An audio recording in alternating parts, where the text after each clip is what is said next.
You always read about it, the plumber with 12 children who wins the Irish sweepstakes, from toilets to riches, that story. Or the nursemaid, some luscious sweet from Denmark, who captures the oldest son's heart, from diapers to Dior, that story. Or a milkman who serves the wealthy, eggs, cream, butter, yogurt, milk, the white truck like an ambulance, who goes into real estate and makes a pile, from homogenized to martinis at lunch.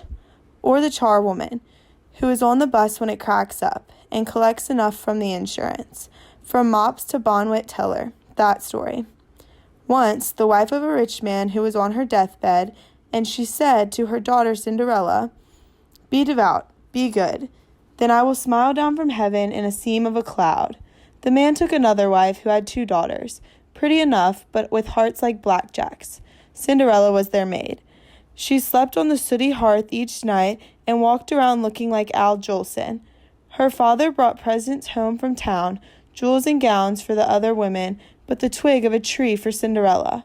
She planted that twig on her mother's grave, and it grew to a tree where a white dove sat. Whenever she wished for anything, the dove would drop it like an egg upon the ground. The bird is important, my dears, so heed him. Next came the ball, as you all know. It was a marriage market. The prince was looking for a wife. All but Cinderella were preparing and gussying up for the big event. Cinderella begged to go too. Her stepmother threw a dish of lentils into the cinders and said, "Pick them up in an hour and you shall go." The white dove brought all his friends, and the warm wings of the fatherland came, and picked up the lentils in a jiffy. "No, Cinderella," said the stepmother, "you have no clothes and cannot dance. That's the way with stepmothers." Cinderella went to the tree at the grave and cried forth like a gospel singer, "Mamma, mamma, my turtle dove, send me to the prince's ball." The bird dropped down a golden dress and delicate little gold slippers, rather a large package for a simple bird. So she went, which is no surprise. Her stepmother and sisters didn't recognize her without her cinder face, and the prince took her hand on the spot and danced with no other the whole day. As nightfall came, she thought she'd better get home. The prince walked her home, and she disappeared into the pigeon house, and although the prince took an axe and broke it open, she was gone, back to her cinders. These events repeated themselves for 3 days.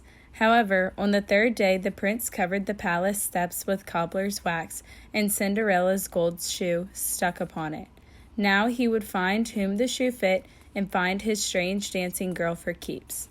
He went to their house, and the 2 sisters were delighted because they had lovely feet. The eldest went into a room to try the slipper on, but her big toe got in the way, so she simply sliced it off and put on the slipper. The prince rode away with her until the white dove told him to look at the blood pouring forth. That is the way with amputations. They don't just heal up like a wish. The other sister cut off her heel, but the blood told as blood will. The prince was getting tired. He began to feel like a shoe salesman, but he gave it one last try. This time, Cinderella fit into the shoe like a love letter into its envelope. At the wedding ceremony, the 2 sisters came to curry favor, and the white dove pecked their eyes out. 2 hollow spots were left like soup spoons. Cinderella and the prince lived, they say, happily ever after, like 2 dolls in a museum case, never bothered by diapers or dust, never arguing over the timing of an egg, never telling the same story twice, never getting a middle-aged spread. Their darling smiles passed on for eternity. Regular Bobbsey twins, that story.